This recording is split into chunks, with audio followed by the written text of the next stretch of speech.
So in this video, I'm going to show just a few tips on editing in LDS, the basic version, just for those of you who are new to the software and are not familiar with how to handle some things. So I'm going to go to File, Import, and this particular image that came up this week ended up being perfect to show you some of these things. So I'm using the image that the user had posted. So when this comes in, I'm going to select editable artwork out of these three choices because it's even though it can be a print and cut project, that can all be set up later. For now, I'm just bringing it in just like it was, and then show you the editing. So I click on Apply, and now then it comes in and it's really huge. So I'm just going to shrink it back down so it actually fits onto a 12 by 12 page. Doesn't really matter. I mean, you could do it the other way. This is more just a personal choice to make my own brain happy. So then I'm going to use the zoom tool here to zoom in on it and go back to select mode. So the first thing was that the user did not want this cut out right here, this part that's inside, and she didn't want this outer part right here. So that was the first thing that I showed her how to get rid of. So the way to do that is come over here. The first thing is go to Arrange, or I'm sorry, go to Paths and break paths. And what that does, it breaks up everything. Now, this is where many users will immediately panic and they go, oh my gosh, this is not what I want. Well, the problem is when you break everything apart, it's all going to become one color. And in this case, it's black. So you can't see the black shapes that are behind this big outer black shape or on top of it. Doesn't matter. They're all the same color, right? So what you need to do is over here on the properties panel is switch from fill to stroke. Now then you can see all those individual images. And better yet, now then you can start deleting what you don't want. So, and as you move your mouse and you hover over a particular area, it's going to select what's closest to where your mouse is. And that's how you then stop, click what you want to get rid of, make sure it looks right, and then hit delete. And same things for these outer parts. And you'll notice I have the inner part, and that's the part, the user wanted to keep. So I'm going to move back out a little bit, and then I can select that outer area. Now then, the nice thing about this particular image was that there's a whole bunch of little specks here. And of course, those little specks you see, they're going to try to cut. So you're going to get that little extra tapping sound, as it's trying to cut these teeny tiny little shapes. Again, something you don't want.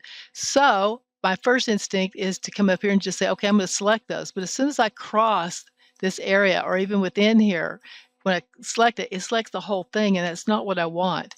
But there's an option, which is really nice in LDS, that you can switch from just the regular select to the bound select. And when you select that, then you can come in and select and you can just drag your mouse. And because it's with that bound select, it's not going to select this larger part that I want to keep because I'm not dragging my mouse all the way down to encompass the whole thing. I'm just encompassing just those little parts I want to delete. And then I can hit the delete key. And same thing here, same thing down here. I'm just dragging my mouse and it's only getting rid of those little specks. Now then there's one more that's up here that I know from practicing this particular image. There's one more here. Now then, here's something to watch out for, which is really kind of funny. My monitor is not very clean, so I see more specks right now that aren't real. So if you see some more specks, well, just drag your mouse around them and see if they get selected. If they don't, you just need to clean your monitor screen. Okay, so then once I've done that, and then what I want to do is basically, well, here's the thing, the whole purpose of what she wanted was to increase this distance here. Now, in her original, before she actually redid the whole image in Canva, which should not be necessary because of what I'm about to show you, but this was a shorter space. So what she could have done to add some space was just select these two right here and move them downward, right? So that's one option. So that gives you more space there. But let's say that for some reason she doesn't want them that far down, this particular hair clip file not to be that far down, and she still wants to expand this area up here to allow for room to add in, some printing, some text or something like the name of her shop or something. So the next step before I break this apart is I want to come back and I want to combine all of these paths into one single shape. And I want to do that for several reasons. One is, and so what I'm going to basically marquee select, I've gone back to the regular select mode, by the way, and then I'm going to drag my mouse to select it all. And then I'm going to turn on fill just so you can see what happens. I go to path, combine paths. And when I do that, these are no longer separate shapes. They basically now the inner shapes are holes that are inside of a larger shape. And there's two reasons to do that. One is if I get ready to start doing braking and welding and some other things, well, not braking, but welding and some other things, I want this to all be treated as a single object. But second, and most importantly, before you send something to cut and you have these inner shapes, grouping doesn't guarantee that the inner shapes will cut before the outer shape. However, combined paths does, because now then, again, it's made these different things holes inside this larger shape. And cutters, when the programming for the cutting program is properly done, it will recognize inner shapes and it'll make sure that they cut before outer shapes. And that gives you better stability on the mat, because if this is made like if this, say this is a really small shape, and it were to cut the outside first and then come in and start dragging the blade to cut the inner shapes, that can cause some shifting of that outer shape. That outer shape may separate from the adhesive on the mat because of the dragging. And so, because there's not a lot more material here keeping everything stabilized. So that's one of the reasons that programs are designed that way. So, and that's why also using a combined path where you make holes of your inner shapes gives you better cutting.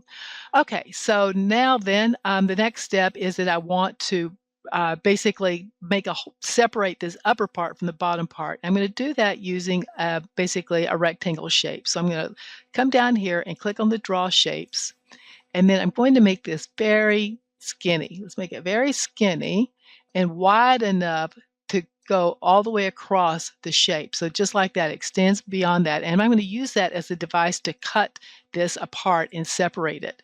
So once I have that, then I'm going to separate this. Now, there's something very important at this stage. You can't do this while in stroke mode. This is something that's rather bizarre to LDS, is that it doesn't let you apply these various Boolean join tools if you're in stroke mode. You need to go to fill mode. So always try to remember that, to basically, toggle between these as needed. And this is one of those situations where this is needed.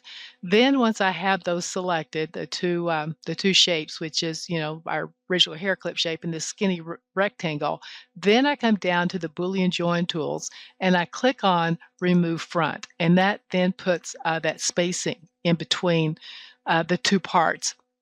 So that now then I can come up and go to paths, ungroup paths, and I'm able to select this path up here and move it upwards. Okay, and then put in, whatever gap you want. Now then, in order to then fix that, fix the gap, fill that in, I come back to my rectangle tool again, or the square tool. And then I come right up here and I'm just going to drag this across. I'm going to bring this smaller because I don't want to cut off, because this is going to weld all this together. Oops, be very careful when you're doing this. Make sure you don't move the parts you don't want to. But I add this, and then I can come right up here, select all of this, and come down to, but don't worry about the fact it extends beyond that. We're going to get rid of that in just a minute. That's very easy. It's easier to just to make it too big than to try to make it perfect. All right. And so then I come over and this time I'm going to use the basic weld tool. And then when I do that, then I can confirm. Always confirm by going back to stroke and make sure, yep, that looks good. I don't have any lines on the inside. Then come down, select the shape again, then come down to the edit curves. And you can drag your mouse across just like this to select those extra nodes that I don't need and hit the delete key. And then once I do that, bingo, that's the shape that she was actually looking for. And at this point, then you could add text or whatever. You could come over. I don't know why I did this whole video with it in solid black. I hate really dark colors like that. I like to wear black. I just don't like to work with it in my vector programs for whatever reason. But now then, when you have this shape, now you're ready to do whatever. And you can add the text, and then you can turn on print and cut and make sure the text is the part that's going to print, etc. But that's an entirely different tutorial. So anyway, I hope this helps.